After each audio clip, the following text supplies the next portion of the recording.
variety of reasons. I do think it's probably widespread. From my point of view, sadly, it's widespread that there is the falling off. Okay. That you actually touched on something that I wanted to touch on later. Technology and the rise of that. See, I was born in 1991, so I'm 19 right now. Basically my childhood was this whole rise of technology and all that, and I think that, like you said, that was starting to replace faith and reliance in religion, and I guess you could say it's a negative one, but well, do you see any good in that? I mean, obviously. I certainly feel as though with technology there have been great advances, and I think there's a lot of positive things that we see in the development of technology.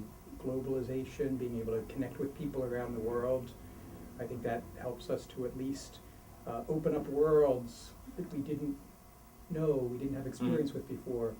I think too, just the speed of communication, it can be a good thing in a lot of ways. So there can be some very positive things with the development of technology. On the other hand, I think it's kind of interesting that as we're seeing all this progress in communication, it almost seems to me that there's a decline in people relating to each other where they are. Right. I'd have to say, like looking at the Leocoris Walk at times, you see students walking down, and so many of them have the iPods or are on their cell phones, and that's fine, you know, they're talking to some people, but they're not connecting with the people who are right next to them. And I think I know what you mean by that. it's yes. almost like a virtual reality they're living in, a virtual community rather than The actual real personal communion of lives.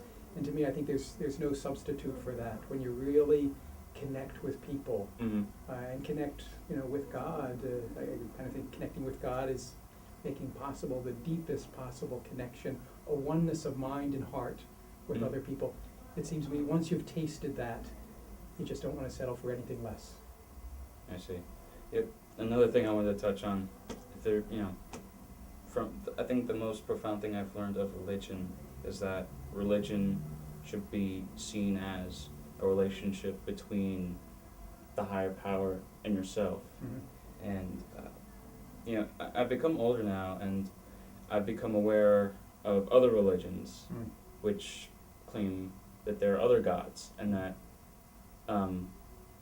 they're their own gods, and gods belonging to other religions are false. I become lost in that, and I just and I almost feel like I have almost a lack of experience with God, and I'm always trying and see if I can relate to